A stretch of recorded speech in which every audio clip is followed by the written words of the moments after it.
Salut tout le monde, c'est Vince. Alors aujourd'hui, on va s'intéresser tout de suite à une nouvelle fois, une nouvelle vidéo consacrée au cinéma allemand. Et ce sera le dernier parce qu'on l'a quasiment, tout fait. Et donc on va finir en beauté. On va passer quasiment au cinéma allemand de la période RFA via la réunification totale, ainsi qu'au cinéma allemand d'aujourd'hui. Et on parlera bien évidemment sur la diverses chefs-d'œuvre, notamment le fameux Nosferatu qu'on a complètement zappé. Enfin non, on l'a pas complètement zappé parce que moi j'en ai parlé dans ma vidéo sur les films de vampires. Donc c'est le fond, on en reparlera. Et on en parlera aussi d'un autre film qui a fait quasiment le buzz sur le net, qui est aussi un film historique, à savoir La Chute, qui raconte les derniers jours d'Adolf Hitler. Voilà, et je serai accompagné de mon complice et ami Guillaume, qui est un expert en culture. Donc justement, cher Guillaume, c'est à vous.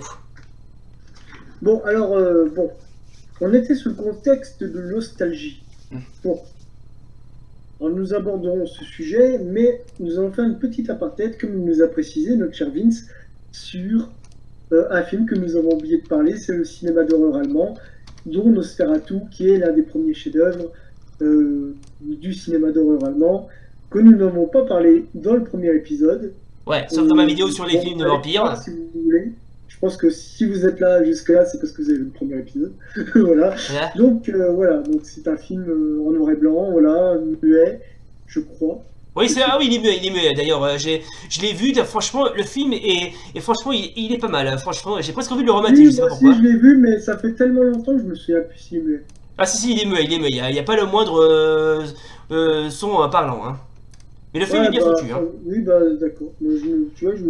Tu vois, il y a des films, ça fait tellement longtemps que je les ai pas vus. Oui, ouais, surtout que d'ailleurs, ce film, mine de rien, non seulement c'était ce film est basé sur le livre de Bram Stoker, par contre, il respecte pas très bien le bouquin de Stoker, parce que déjà, je crois que sa veuve a fait un procès sur les producteurs de films.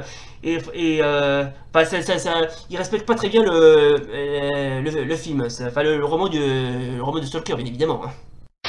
Alors, cher Guillaume, puisque vous êtes là, qu'est-ce qu'on doit penser du cinéma allemand de la période post-réunification via aujourd'hui? Alors déjà, nous avons parlé un peu de la RFA. La RFA, qui est plus une république fédérale, c'est-à-dire plus de droite, hein, une république capitaliste, oui, sur un système un peu américain, hein, va sortir plutôt des films non pas pour un style propagande, mais plus à des films pour divertir et endormir le peuple. Oui. Et franchement, ce film, franchement, il a beau être un petit peu drama, et je le trouve assez drôle, je la trouve assez marrant, assez percutant. C'est ouais, c'est du lait de cousu humain, quoi. C'est du lait de cousu humain, quoi. Enfin bref, maintenant, j'ai aussi un truc à dire, c'est qu'on va parler de... Bah vas-y, on va embarquer sur la... embraye sur la chute. Voilà, sur La Chute, oui. Alors, comme vous l'aurez compris, on va aussi parler d'un autre film qui a fait mes sensations et limite parodie sur le web, que ce soit en YouTube ou en parodie quasiment normale, quoi. C'est Der Untergang, traduction La Chute. Alors, La Chute... Je vous explique que le scénario, ça parle des derniers jours d'Adolf Hitler dans son bunker. Oui, parce qu'il faut pas oublier que Hitler s'est suicidé dans son bunker. Et c'est pas plus mal, parce que franchement, bref, ce film est très spécial. S'il le faut, j'essaierai de le trouver lui aussi, franchement. Mais il y a une chose qui est bien dans ce film. Je sais pas pourquoi on l'a parodié sur le web, alors que je vois pas trop l'intérêt de parodier un film. Bah, si on peut... Si en fait c'est tellement... En fait l'acteur qui joue, d'ailleurs il est mort. Hein, oui je sais, paix à son âme d'ailleurs. L'acteur qui joue Hitler, il joue tellement bien le rôle. Ouais. Que c'est tellement... En fait si tu veux, le rôle est tellement poussé à l'absurde des fois, que tu peux changer les textes en dessous du sous-titrage, que ça devient encore... ça devient une autre performance. Et justement je trouve que l'idée de modifier le sous-titrage pour péter un plomb, faire péter un plomb à l'acteur... C'était le but, et en fait c'est pour montrer comme quoi le sous-titrage ça peut être utilisé de manière détournée, et en fait c'était ça le but expérimental de la chose, des YouTube poop et tout ça. Oui. C'était avec rien qu'avec un sous-titrage, mettre n'importe quoi. Et d'ailleurs, moi-même qui suis un peu dans le cinéma expérimental, je pourrais vous faire ça, c'est vraiment top nul, quoi. C'est tellement con à faire. Oui, d'ailleurs, l'acteur qui double, oui, qui interprète Hitler, il interprète à merveille le Führer. Et c'est fou à quel point, quand il joue le rôle d'Hitler et quand il prend il fait des crises de colère, ça prouve que Hitler était un rageux, quoi. Ouais, mais après c'est beaucoup une caricature. Il y a des trucs, En fait, si tu veux, le problème, c'est que c'est poussé à l'extrême, je trouve. Ouais, mais on voit bien très clairement que... Apparemment, il prenait aussi des antidépresseurs. Oui, donc, aussi. Donc, à mon avis, sur la fin de sa vie, il ne devait pas pousser des crises comme ça. Donc, à mon avis, il devait être trop détendu. Puis, avec l'ecstasy, il devait avoir des euphories aussi. Ouais, sûrement, ouais. Je pense pas qu'il était comme ça, à mon avis. Ouais. Sur le point de vue historique, je pense qu'à mon avis, c'était aussi un côté provocateur du film. Ouais. Je pense qu'il y a quand même de l'exagération sur le personnage. Pourtant, ce film a fait le buzz sur le net. Il suffit que vous cliquez sur YouTube par exemple, et vous tapez sur La Chute, vous allez voir certaines scènes, doublées ou non. Et si vous mettez YTP La Chute, mais vous voyez à quel point les gens se sont fait plaisir. Hein. Moi j'aime bien, c'est dîner presque parfait. Voilà. Ah non, mais... Oui, j'ai envie d'aller à un concert de black metal. J'en ai marre d'écouter du Wagner. Oui. Non mais c'est n'importe quoi. Tous les montages, mais t'écoutes les trucs avec des fois t'as des musiques dessus. Ouais. Tu te dis oh là là. Franchement le film est vraiment pas mal. Franchement je sais pas si on peut le clarifier comme drôle, mais franchement Non, il est pas drôle. Non, justement, il est pas drôle, justement. Il est historique, c'est vrai. Le problème, c'est que c'est monté tellement, si tu veux, le personnage est joué tellement à l'extrême qu'on se pose la question si ça en devient pas caricatural, voire parodique. Bah, allez savoir, oui. Enfin, voilà. Ouais. Bon, sinon, on va reparler de nostalgie. La plupart des films qui traitent de l'Allemagne de l'Est sont des films qui sont sortis après la réunification, quoi. Ouais. Pour montrer comme quoi c'était pas si mal en fait derrière le mur pour certains et d'autres. Ouais. Qui vont essayer de critiquer sans trop critiquer, mais en se dire suis-je libre en fin de compte. Ça qui pose la question, quoi. Ça devient une question de philosophie. Est-ce que je suis libre malgré la chute du mur? Ouais. C'est une question qui se pose. Maintenant, nous allons embrayer sur la fin de l'épisode. Thierry Lhermitte va bientôt jouer l'inspecteur Dake. Voilà, c'est ça aussi, on en parlait justement dans la vidéo précédente. Bon. Oui. Bon, alors sinon, mis à part ça, quel genre de film de la période après post-réunification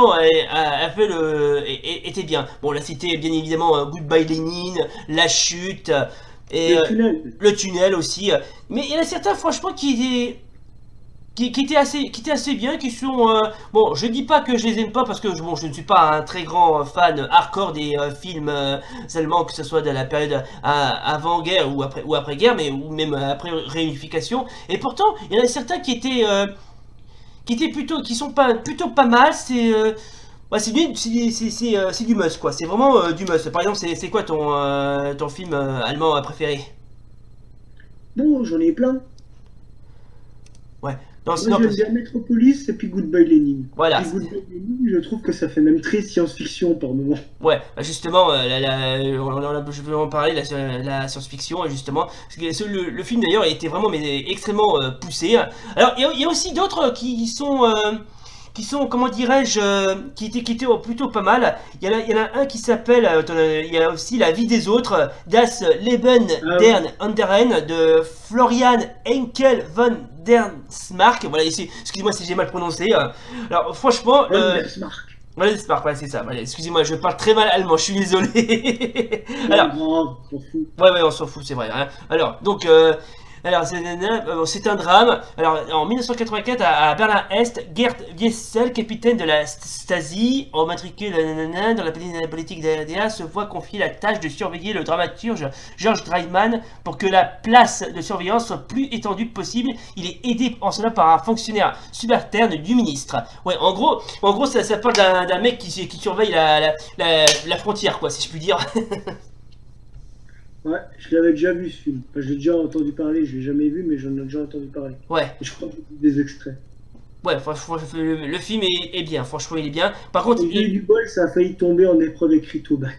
Voilà aussi, oui. Et surtout, il y en a aussi un que j'ai vu une fois, mais c'est bouleversant comme c'est pas permis, c'est Sophie Scholl, Les Derniers Jours. Alors, je sais pas si tu l'as vu.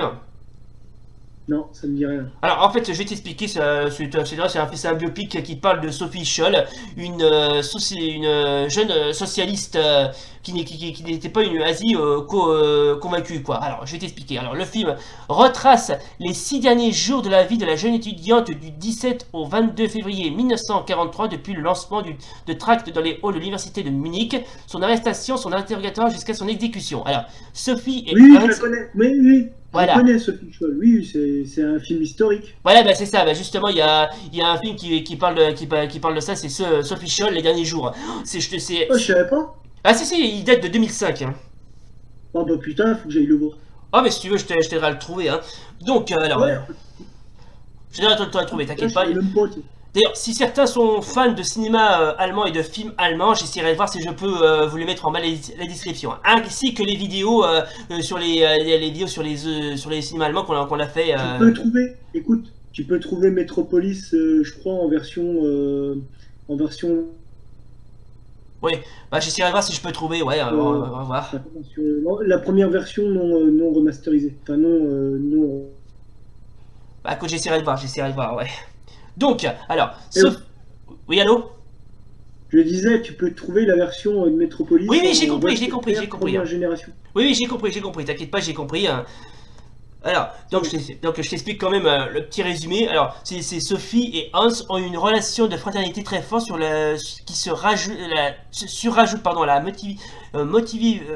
motivation de leur engagement. Leur but est d'alerter leurs compatriotes des chimères du régime nazi. Oui, comme je viens de te le dire, c'est la Sophie Scholl, c'était pas une nazie convaincue. Comme quoi, nazi, je sais. Voilà, comme quoi les Allemands de l'époque n'étaient pas tous nazis, hein, et tant mieux d'ailleurs. Hein.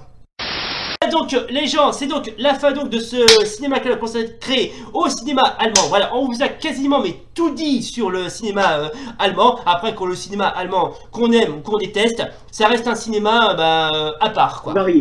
Voilà, la variété à part, quoi. Voilà donc les gens, c'est donc la fin donc de ce chapitre consacré au cinéma allemand. Voilà, j'espère que ça vous a plu. Si oui, comme d'hab, n'oubliez pas le pouce bleu et l'abonnement. Et d'ici là, salut! Bye. Voilà, auf Wiedersehen.